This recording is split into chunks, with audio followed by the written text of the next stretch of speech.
السلام علیکم پیارے دوستو، جس گھر میں فیصلوں کا اختیار عورت کے پاس ہو وہاں بچوں کے رشتے نہ کرو، کیونکہ عورت کے کمزور فیصلے اس گھر کو کسی بھی لمحے تباہ کر سکتی ہے۔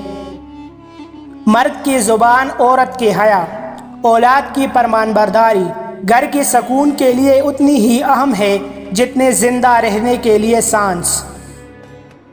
مرد آنکھیں نیچے کرنے کو، عورت پردے کو جہالت سمجھتی ہے، مگر عجیب بات ہے دونوں کو عزت اور احترام کی تلاش ہے۔ ایک پاک دامن عورت اگر اپنی تربیت کرنا چاہتی ہے تو وہ ان چیزوں سے دوری اختیار کرے جو اسے دوسروں میں بری لگتی ہے۔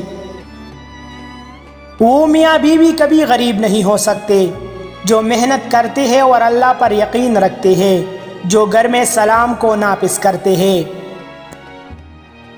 نظر کا گناہ ایسا گناہ ہے جو عبادت کی لذت چھین لیتا ہے۔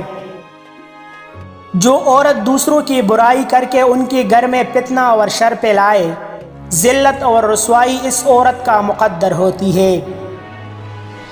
جب ایک پاک دامن عورت اپنی بد کردار مرد کو آئینہ دکھاتی ہے تو وہ مرد برا مان جاتا ہے۔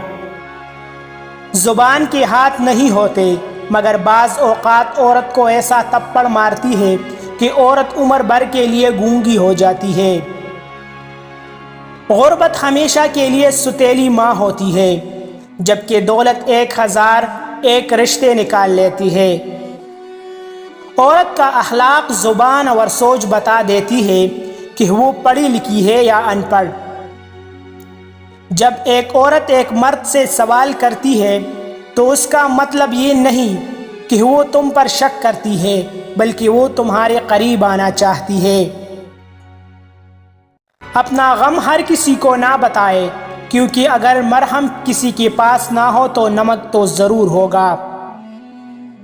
شادی اس وقت کرو جب تمہیں رشتوں کی قدر معلوم ہو، جب تمہیں دوسروں کا احساس ہو، جب تم میں اپنی بیوی کی خواہشات کو پورا کرنے کا حوصلہ ہو، جب تم آنے والے بچوں کے لیے اچھی سوچ رکھتے ہو، جب تم گناہ سے بچنا چاہتے ہو۔